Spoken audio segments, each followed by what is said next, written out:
वो अभी करप्शन के खिलाफ ही संत विजयदास जी बैठे और वो आत्महत्या किया। तो जब संतों को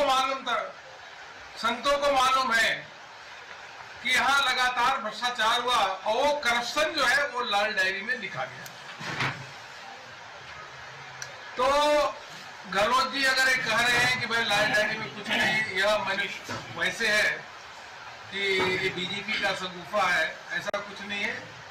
कांग्रेस के मंत्री के द्वारा ही, राजेंद्र गुड़ा के द्वारा ही ये लाल डायरी प्रेस के सामने ले आई, तो बीजेपी थोड़ी ले आई। और सबको मालूम है कि धर्मेंद्र राठौड़ से लेकर के किस प्रकार से राजेंद्र गुड़ा उस डायरी को लेकर के वहां से खिसके और लाल डायरी में सारे काले कारनामे लिखे हैं और उसका पार्ट 2 आ गया। तो गहलोत जी कम से कम अभी भी राजस्थान की जनता को आप यह बता दीजिए कि हाँ लाल डायरी बिल्कुल सच है और लाल डायरी में जो लिखा हुआ है वह एक एक करके जनता के सामने आएगा। और इतना जरूर जो अपराधी हैं जिन्होंने राजस्थान को लूटने का काम किया है उनको भारतीय जनता पार्टी सरकार बनने के बाद उनको छोड़ा नहीं जाएगा। जिस प्रकार से महिलाओं के साथ अत्याचार हुआ है राजस्थान में 12 से 14 महिला के बलात्कार के घटनाएं घटती है। अलग अलग स्थानों पर देखें तो करौली में महिला के साथ गैंग रेप हुआ, उसके बाद गोली मारी गई, उसके बाद गोली मारने के बाद उस पर एसिड डाला गया और एसिड डालने के बाद उसको कुएं में डाला गया। ऐसी अनेकों घटनाएं राजस्थान में घटित हुई हैं और राजस्थान के जो पुलिस प्रशासन है वह भी गहलोत जी के इशारे पे केस को रफा दफा करने में लगे। ऐसी अनेकों घटनाएं घटी हैं। हम सरकार बनने के बाद, भारतीय जनता पार्टी की सरकार बनने के बाद ऐसे दोषियों के खिलाफ कार्रवाई करेंगे और सभी केसों को रीओपन करेंगे। महिला सुरक्षा हमारे लिए सर्वोपरि रहेगा।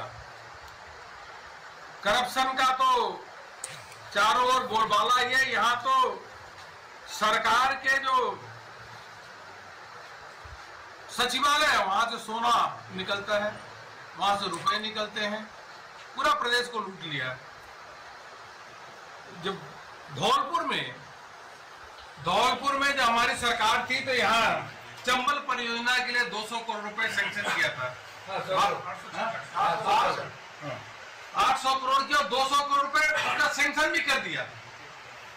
लेकिन वह परियोजना अभी धौलपुर में जो है चंबल परियोजना आज तक पूरी नहीं हुई। 6 साल हो गए। 6 साल में आज तक पूरी नहीं हुई।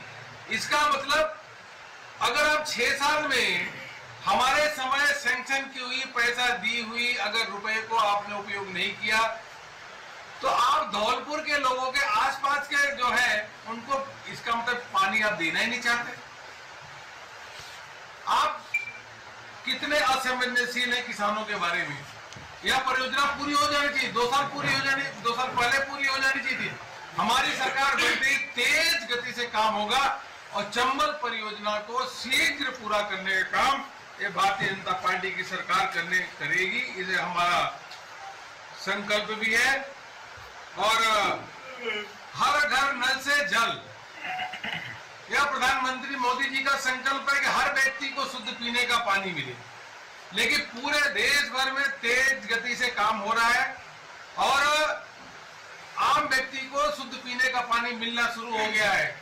लेकिन राजस्थान में जो गहलोत जी हैं, गहलोत सरकार है, उन्होंने किसी भी प्रकार का मैचिंग पैसा नहीं लगाया। जब सरकार भी अपना मैचिंग पैसा प्रदेश सरकार लगाती है तो परियोजना तेजी से उस पर काम होता है। तो लोगों को शुद्ध पीने का पानी गहलोत जी और गहलोत की सरकार के मंत्री ये देना ही नहीं चाह रहे थे, इसलिए उस पर भी इन्होंने तेजी से काम नहीं किया और जो काम भी हुआ उसमें भी घोटाला हुआ। तो जब आप किसानों के लिए कुछ किए नहीं, युवाओं के लिए कुछ किए नहीं, उनके साथ धोखा देने का काम किया, युवाओं को धोखा, किसानों को धोखा, महिला सुरक्षा के नाम पे धोखा। और सबसे बड़ी विडंबना तो यह है कि राजस्थान में जंगल राज है, गुंडे अपराधी सड़कों पे घूम रहे हैं। गहलोत जी खुद गृह मंत्री होते हुए भी यह सीधे सीधे गृह मंत्री का काम है कि कानून व्यवस्था को ठीक करना। वह मुख्यमंत्री और गृह मंत्री भी है। हमने कई बार बोला था कि गहलोत जी आपसे नई चीजें संभल रही है तो आपने गृह मंत्रालय से इस्तीफा क्यों नहीं देते थे? लेकिन उन्होंने इस्तीफा नहीं दिया। और तो और विधानसभा में एक बार भी कानून व्यवस्था के बारे में, पूरे विधानसभा के 5 साल सत्र निकल गया, एक बार भी विधानसभा में स्वयं गहलोत जी कानून व्यवस्था को लेकर के एक शब्द नहीं बोले। पूरे सब विधायकों ने, कांग्रेस के विधायक और मंत्रियों ने खुलेआम लूट मचाई है और इनके ही कहने पे सारे अधिकारी की पोस्टिंग हुई है। राजस्थान की जनता ने मन बना लिया।